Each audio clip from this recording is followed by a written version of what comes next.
I get how important it is to surround Drew Aller with passing targets, offensive weapons, but Penn State's going to need Manny Diaz in year 2 to be a lot better. As the saying goes, defense wins championships. And if Penn State wants a shot at the Big Ten title in the college football playoff, they're going to need just that. You are Locked On Nittany Lions, your daily podcast on the Penn State Nittany Lions. Part of the Locked On Podcast Network, your team every day. Thanks for making Locked On Nittany Lions your first listen every day. We are free and available wherever you get your podcasts. Today's episode is brought to you by FanDuel, the official sportsbook of Locked On. Make every moment more by visiting FanDuel.com/LockedOn today to get started. That is FanDuel.com/LockedOn. My name is Zach Seyko, your host as always, and we're going to continue this theme of very special guests. And this time it is former Penn State defensive lineman Aeneas Hawkins. Welcome back on the show, Aeneas. I really appreciate it. And we're going to get some of the most important perspective from you, because there's no speculation, there's no guessing, there's no gathering. You know, you were once upon a time inside the huddle. You're still very close to a lot of these guys, and you just, since you were a football player, you understand the game the best. So thanks for your time, and we're going to really appreciate your perspective today. Yeah, Zach. Well, thank you for having me. The off season, has a lot of twists and turns. It's an exciting time if you're a player in the program. But yeah, definitely a crucial time, especially with a young team with big time aspirations next year. Yeah, and we're going to get into all of that. And I want to start with you on defense, because you're former defensive lineman. And I feel like I might be beating the drum too much a little bit with Marcus Haggins and the wide receivers and Malik McClain and Dante Cephas. I understand that. We'll talk about that. But I want to focus on defense first because I haven't gotten your perspective on the Rose Bowl just yet. When they won the Rose Bowl, especially since you went to battle with all these guys a lot of the time, to see some of these demons exercised in this case, because this team, the internet can be a funny place, because you go back through all the season predictions, right? And you see some of the people. I had them at 10-2. I was spot on. I got that. I said Ohio State and Michigan. Yep.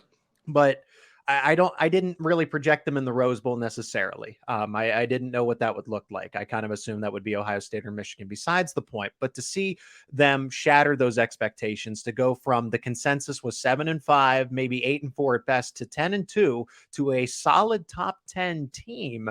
When you saw that for them, what did that mean to you? And what did you know that all the players were thinking, all of your teammates, friends, and brothers? Yeah, well, the first thing I think of just hearing you kind of describe that experience for them, I can't help but think about that group of seniors that was a part of that defense. I think about Ji'Ayir Brown, PJ Mustipher, Nick Tarburton, guys whose experience has kind of been up and down at Penn State. A long 5 years with some highs with places like the Cotton Bowl, and then some lows, like an 0-5 start during COVID. So, to see those guys be able to go out there and execute at the highest level, it meant a lot to me, because I understand what some of those feelings are like. But again, I expected nothing less. I think about the leaders of that defense, the guys they had flying around, and the Rose Bowl really looked like the culmination of that. Started off with a good Utah team who put some points up early. Things got a little feisty for those who remember. I was watching on my TV and I saw the offense surrounding PJ Mustipher. And right then I felt extremely confident, because I know those guys, they're such a tight-knit group. They play so hard. There's so much talent everywhere. And really from that point on, they took that game over. So definitely proud to see that. Yeah, it was, the switch at quarterback, I've said this and I've caught some flack for it, because I thought the game could have been just a little more thrilling, a little more exciting had Cam Rising stayed in, because for the first half, he was at least giving them headaches. I mean, he wasn't setting the world on fire. He was 10-21, 90 some yards, an interception. So the defense was doing its job, but they probably look back and say, like, man, this guy was tough to wrangle in. Yeah, a guy like Cam, just hearing it from those guys, it seemed like he really was their offense in that Rose Bowl win. He found a way, although, you listen to some of the stats, they're not the most glorious numbers, but the way he was able to extend plays with his feet, keep the offense on the field, that's what you look for in a good leader. But again, that really wasn't a surprise to the guys on that field. They knew that Cam had a certain way of running that offense and keeping them going when it mattered most. So yeah, definitely unfortunate to see him get hurt, because I think it would have been a more thrilling finish. Yeah. I do think Penn State still would have probably walked away with it. Absolutely. At the end. But nonetheless, definitely disappointed to see him go down during that game.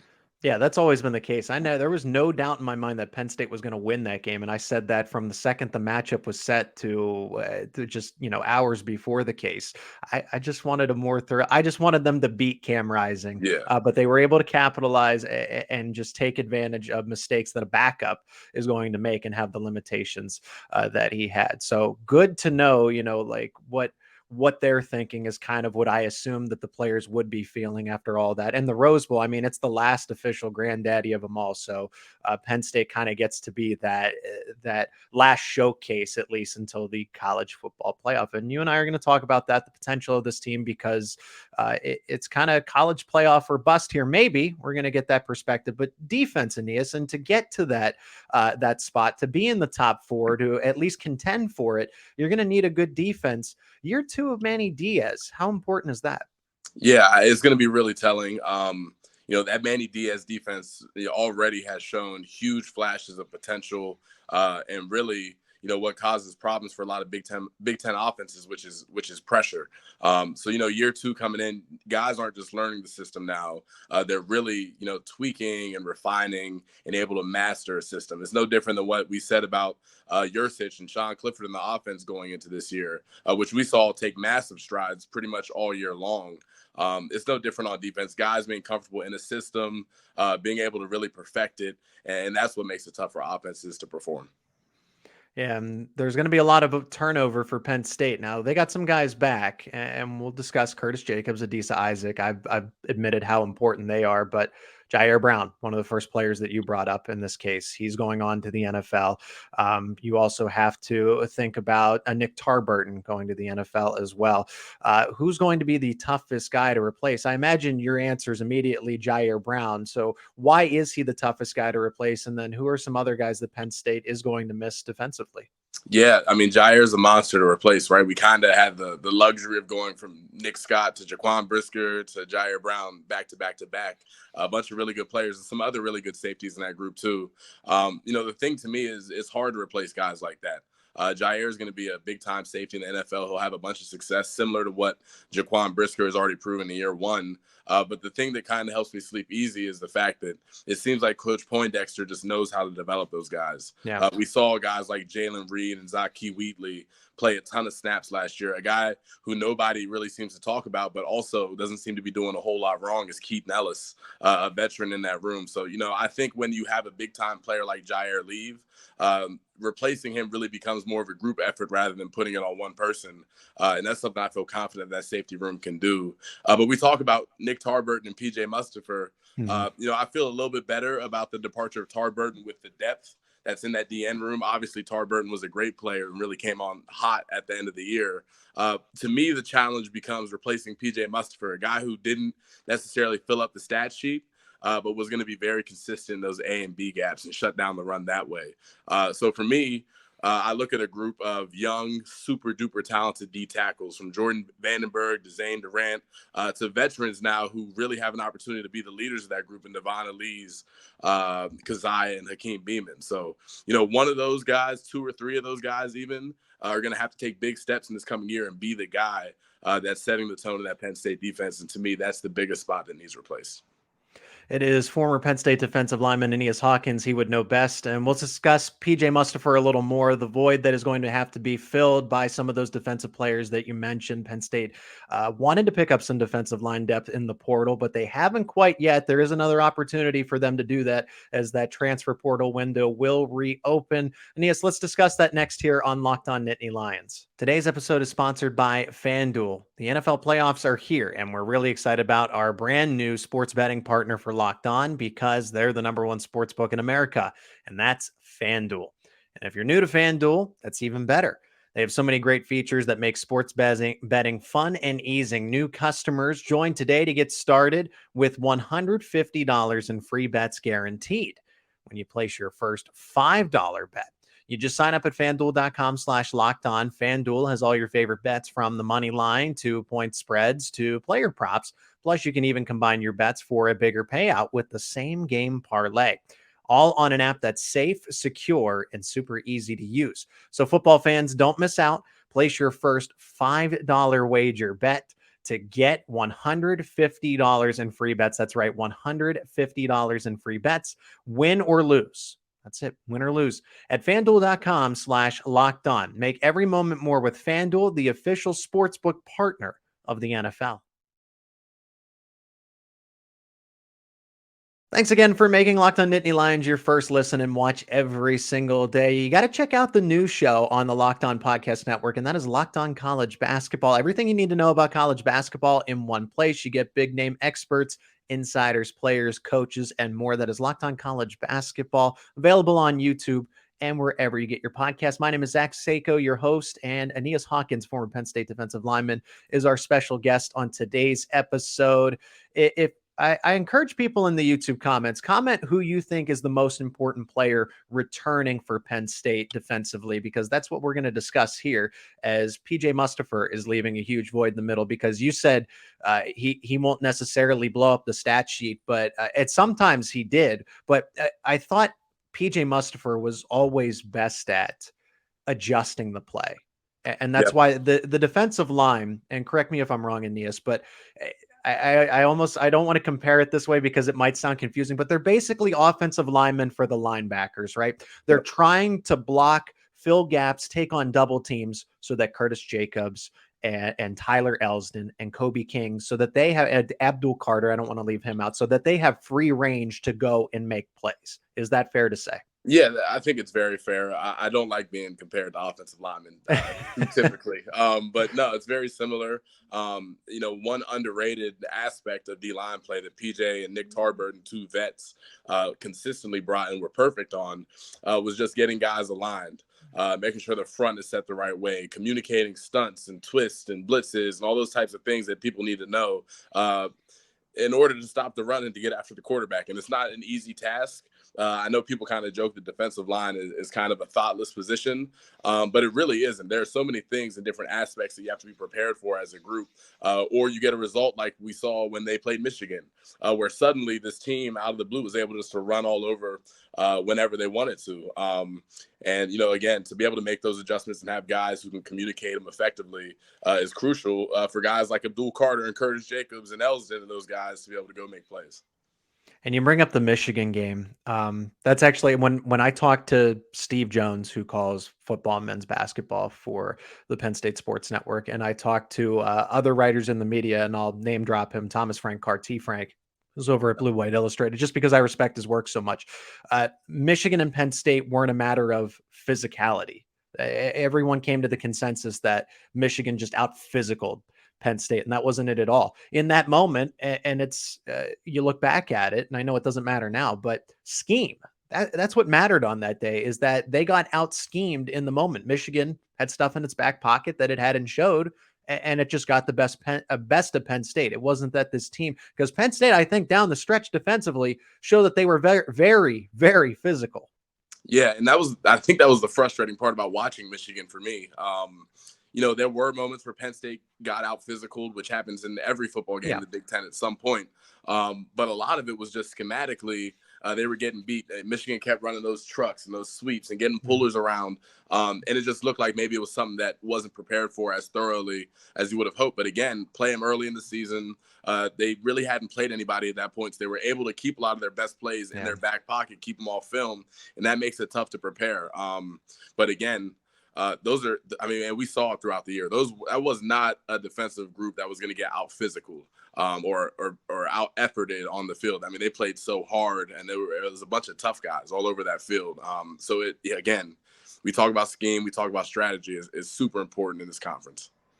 And part of those tough guys, Curtis Jacobs and Adisa Isaac coming back, those were the difference makers for me. I said, if this group collectively, this includes the offense and the defense together, I said, but if this team is going to be a college football playoff contender and contend for a Big Ten title and have to go through Ohio State and Michigan again, Adisa Isaac and Curtis Jacobs had to come back, not one or the other, both of them. So getting those two players back, what does Adisa do for the pass rush and the run defense? And what does Curtis Jacobs do for the linebacker, Aeneas? Yeah, I mean, I was so excited to see those two come back because, in my opinion, and a lot of people's opinions, those are two guys who could probably go make NFL rosters this coming year if they really Yeah. want to.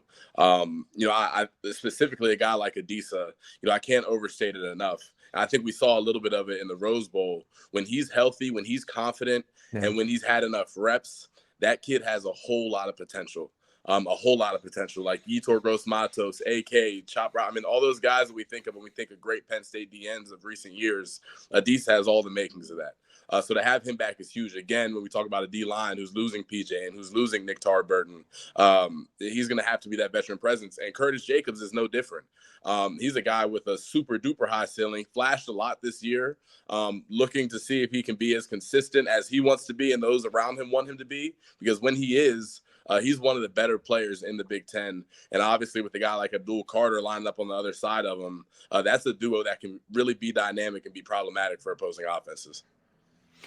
And the defensive line is kind of the question mark just because James Franklin has admitted it. I mean, he said that, and I don't think they're a question mark, but I think there's room to get better, if you will, because they said, look, we want to go add guys in the transfer portal. They said that. Is there necessarily a need at defensive line? Do you agree with Coach Franklin here? Or do you think they have the Warriors to kind of continue and just give those guys a chance in another offseason and they'll be good to go? Yeah, I mean, we've had a lot of great success in the transfer portal, specifically at D-line. I think about Chop. I think about AK, Derek Tangelo, another guy who is getting ready to do well in the NFL. But, to be honest, I do disagree with Coach Franklin on this matter. I think I'll send him the show. You send it to him if you got to. But, I think those young guys in that D tackle room and that D end room are ready for the moment. Coach Franklin's a guy who himself always talks about depth and the importance of it and that being a catalyst and guys being ready when their time is called upon. And I think the guys in that room are hungry. Again, not to bring up PJ Mustipher again, but had 3-4 years to sit back and learn from a guy whose process was so meticulous and so perfect all the time. My expectation for that group is to rise up. They have all the talent in the world in that room. So if Coach Franklin and his staff don't necessarily go land a D lineman out of the transfer portal, I expect to see no drop off. As a matter of fact, I see the group continuing to get better in the future. Because I'm all for Zane Durant here. I think Zane Durant is not only all Big Ten material, but I think he's all America material. When he showed up early when he enrolled early as a true freshman, and he was just going through spring ball and then ultimately the summer workouts, like everything that would it was always Nicholas Singleton and Katron Allen. Like you asked James Franklin and he'd light up about those players. Yep. Same thing with J1 Sider. But then it's like, okay, then there was Abdul Carter, but then there was one guy that people is like, well, he's not getting on the field. But they would still light up about this kid because of what he was doing on the practice field. How true is that? Is Zane Durant ready for a breakout season? Yeah. So it's funny because, he's such a freak athlete, man. Him and another guy, Hakeem Beeman, I put both of them in that category, being really, really athletic guys. Zane obviously being so young and having so much room to grow. He's going to be a special player, man. I think about Kevin Givens, and I really think Zane's ceiling may be higher than what Kevin's is, and he's getting ready to go play for an NFC championship. So definitely room to be excited about that. And again, to come back to the topic of the D-line, the thing that's going to really help them excel and excel quickly is the competition that's in that room. I don't know who the starting four of week 1 next year is, and nobody in that room does. That's going to come down to winter workouts, spring ball, and camp. And there's a bunch of capable guys in that room that can really go out there and play good ball. So I'm excited to see it. Do you worry about the size? That's the final question I want to wrap up in segment number 2 before we continue. Storm Duck came out of the transfer portal. We'll get into the offensive guy. Everybody loves the offense. People like to forget about the defense, but people say that Penn State's D-line isn't big enough. They're going to get pushed around. They don't have enough size. They need to go get some 350-pound plus mammoth that they can line up in the middle to clog the line of scrimmage. I don't know that I agree with you. I think the athleticism is important where you can't necessarily beat them with size. Why not beat them with speed? So for you, is there a size factor here that you might be concerned about down the stretch next season? Yeah, I mean, I think it's an easy thing to point to when things go wrong is maybe there isn't enough size. specifically at the D tackle position. But again, you talk about strategy. I talk about a Manny Diaz defense. It's a lot of moving parts. It's a lot of pressures. It's a lot of stunts up front, guys going from gap to gap, jumping around. And really, that's what Franklin and his staff have recruited to go and do. You know, if you had a different type of system where you needed a 340-pound nose guard, you needed a Vita Vea in order to stop the run, you know, it's a different conversation. But again, I think Franklin and his staff have a plan. And they understand their plan. And I also think there's enough size and grit in that room. I think about a guy like Devon Elise, who plays around 300 pounds and is strong as an ox. I've learned that myself. You know, I think there's enough size in there to win. And I think they'll be fine. It is Locked On Nittany Lions with special guest, former Penn State defensive lineman Aeneas Hawkins, donating some of his time to talk to us about the Penn State defense, particularly. Storm Duck comes in out of the transfer portal. Also get your perspective on Malik McClain, Dante Cephas, as they've committed as well. And we'll discuss that in our final segment coming up next. Welcome back to Locked On Nittany Lions. Final segment here with special guest, former defensive lineman for Penn State, Aeneas Hawkins. I'm Zach Seyko, your host. Subscribe to the Locked On Nittany Lions YouTube channel if you have not already. I really appreciate the support here, helping us get over 800 subscribers. Aeneas, your show today is definitely going to help with that because it just makes my content better, right? It makes the channel so much better. So thank you for your wisdom on this episode today. Aeneas, we're continuing with defense because it's been about the offense, and I definitely want your opinion on, you know, the boosted wide receiver room, especially because Parker Washington, Mitchell Tinsley left, Taylor Stubblefield kind of out of the blue was fired, and you don't know what kind of direction Penn State was going to go in, and now they have Marcus Haggins. So we'll talk about that here and finish the conversation with your opinion on, are they close to a college football playoff berth? Are they close to another Big Ten title? But we'll save that for the end. Defensive line, we've discussed the linebackers, the secondary. I didn't think they were in the market for another cornerback, but they went out and got Storm Duck because they like to run this system where they essentially have two starters and then a co-starter that kind of floats and can cross between both boundaries. Joey Porter Jr., he's another guy that the defense is going to be missing. Yeah, we focused on Ji'Ayir Brown because just the guys that are kind of the unsung heroes. Everybody knows about Joey Porter Jr. We can say he's going to be a first-round pick, but I don't feel like not enough people talk about PJ Mustipher, Ji'Ayir Brown. With that being said, Joey Porter Jr. is vacating a huge hole on one side of the defense. Storm Duck comes in, and I think he can be another type of Johnny Dixon, maybe even better, but he's a guy that Penn State brings in, and I think that just absolutely solidifies the secondary. Yeah, I think it definitely solidifies it. A loss in Joey Porter Jr. is a big one, regardless of who you have in the room. We're talking about one of the best, if not the best, corner in college football last year. You know, you got a guy like Kalen King who stuck around, clearly a CB1 kind of guy, a guy who's going to start next year pretty much regardless of anything. And to me, I turn my eyes to Storm Duck, Johnny Dixon, really banging it out for that number 2 spot. And then again, a guy like Daquan Hardy, who's played valuable minutes as a nickel corner guy. We come back to the idea of competition and what it takes for Penn State to make that lunge into the college football playoff. And it's about making sure you have real deal competition at every position on the field.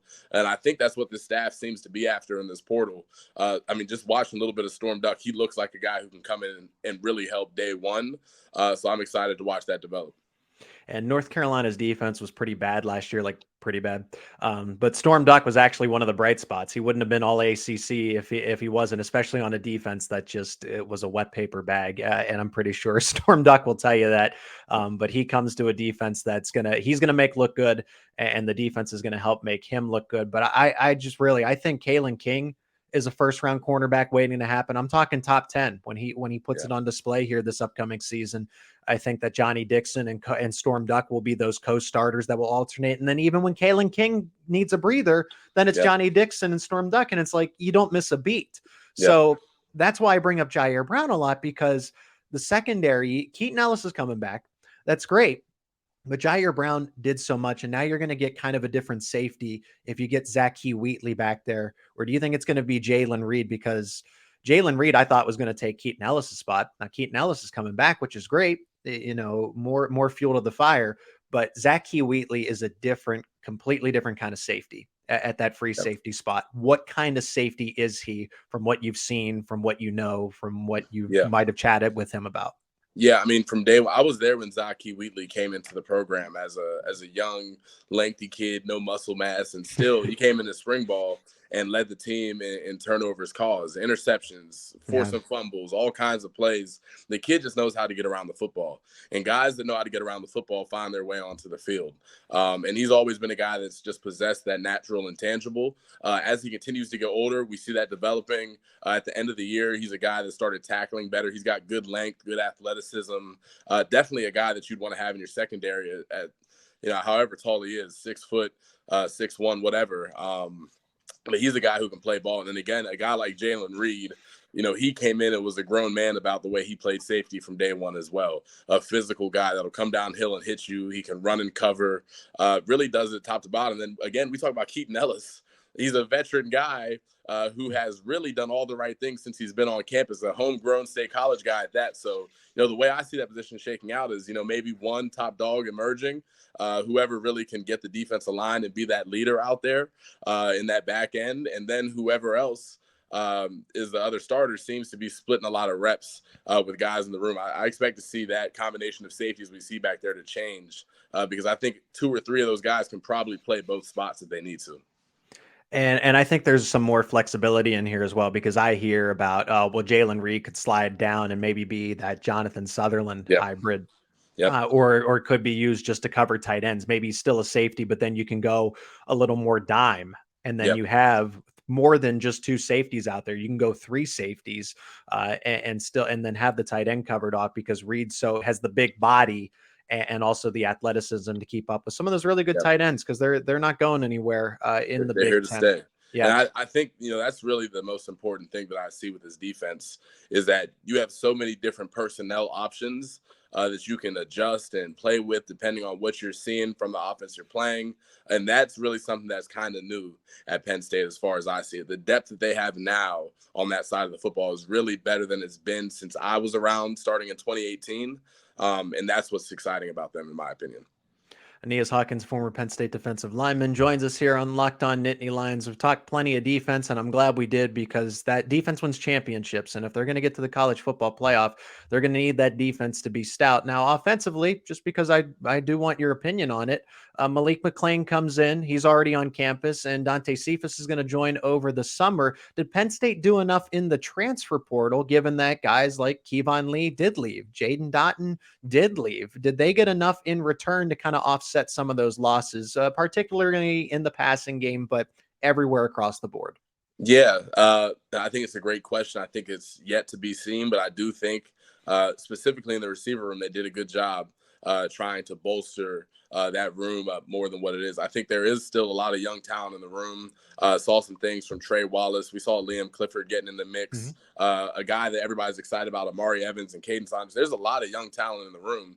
But now it's about getting some guys who have played some college football in there who also have an expectation that they can come in and be that guy in that Penn State receiver room. And that's a room, realistically, that's hungry for it. With a new wide receiver coach coming in, a guy who is known for his ability to develop the guys he brings in, obviously doing it at Virginia for a long time. And now with the opportunity, honestly, to work with what should be better athletes in most cases at a place like Penn State.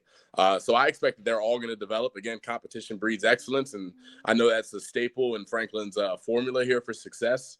And I think we'll see a lot of it next year, especially with guys like Parker Washington and Mitch Tinsley leaving. It really creates a big opportunity for the next man up to step up. And let me not leave this without mentioning Keandre Lambert-Smith, who we saw do some really good things in the Rose Bowl, a guy who everybody has known for a long time, has all the intangibles to be successful here. Now with a newfound opportunity to go and be the guy.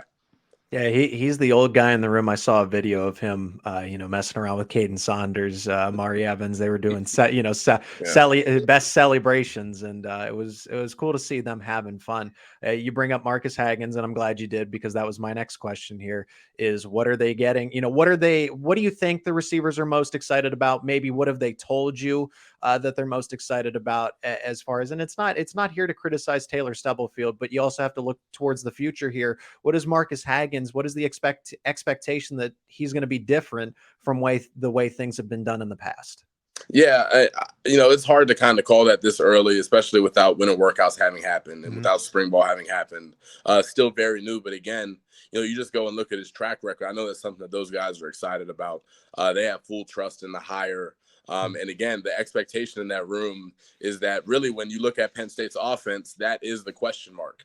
Obviously we haven't seen a ton of Ji'Ayir yet, but you look at the offensive line and the tight ends, and those are established groups. Nick Singleton and Kaytron Allen, we know what we're getting from them.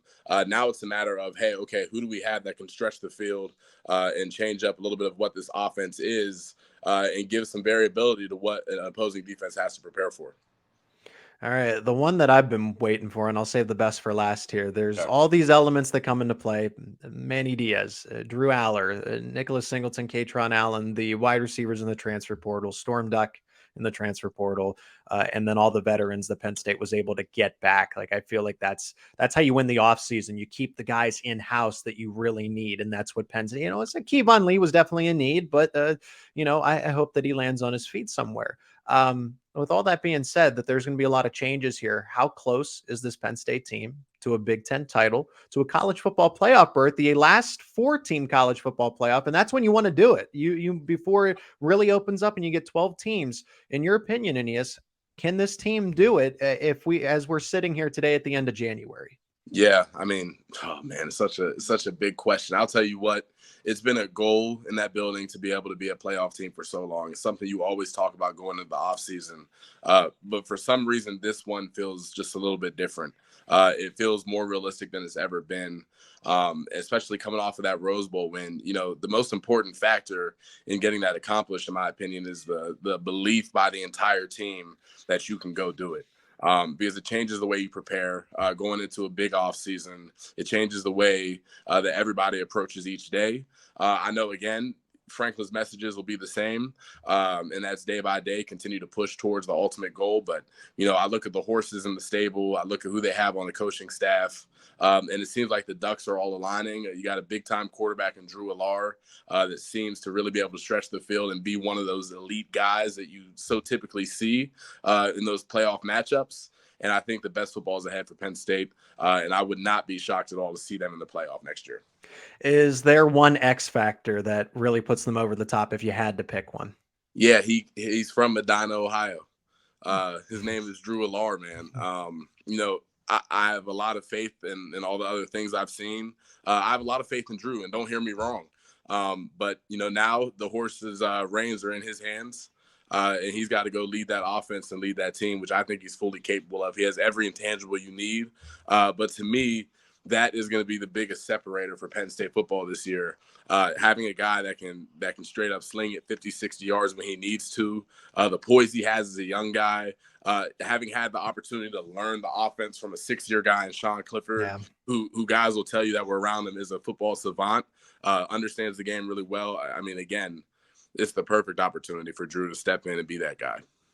I'll throw in myself, Nicholas Singleton and Kaytron Allen in year 2. Everyone says Singleton's a Heisman candidate. I think Kaytron Allen can be in that same conversation. Yes, he can. It feels very Nick Chubb and what was the other cat's name? Sonny Michel. It feels very similar to a room like that, man. They can be special. As if I've said in a recent episode, Reggie Bush and Lendell White. There you go. You're showing your age a little bit too, man. Yeah. No, those guys were fun to watch when I was a kid. No doubt. Aeneas Hawkins, ladies and gentlemen, former Penn State defensive lineman, joining me here on Locked On Nittany Lions. Aeneas, I always appreciate the time. I can't wait to have you back on for the next episode. Before I let you go, though, anything that you'd like to plug, you can see on folks on the screen his Twitter, follow him there. But in terms of content, life after football, what do you want to share with the audience? Yeah, man. Check me out at Aeneas Hawkins on TikTok if you're on that. If not, Twitter is where you'll find me talking the most ball, man. So follow me there at Aeneas Hawkins as well. And just keep showing love to those guys in the locker room. They hear you. They feel the energy. It's going to be a fun year, man. So thank you for having me on, Zach. Always appreciate being with a pro like you, man. And hoping we can do this again soon. Appreciate that, Aeneas. Thanks. Yes, sir. Thanks again for making Locked On Nittany Lions your first listen and watch every single day. Make sure you check out the brand new show, and that is Locked On College Basketball. Everything you need to know about college basketball all in one place, from big name experts to insiders, coaches, and players. They've got it all at Locked On College Basketball. So check it out wherever you get your podcasts or on YouTube. Thank you so much for 800 plus subscribers here on YouTube. Help us continue to grow the channel with Locked On Nittany Lions. Some cool episodes coming up, actually. Breakout players, I'm sure you want to know who could be next up to be the star, the face of Penn State football. And we're going to nominate some offensive and defensive players over the course of the next few episodes to see who can have that breakout season in 2023. And it'll be right here on Locked On Nittany Lions.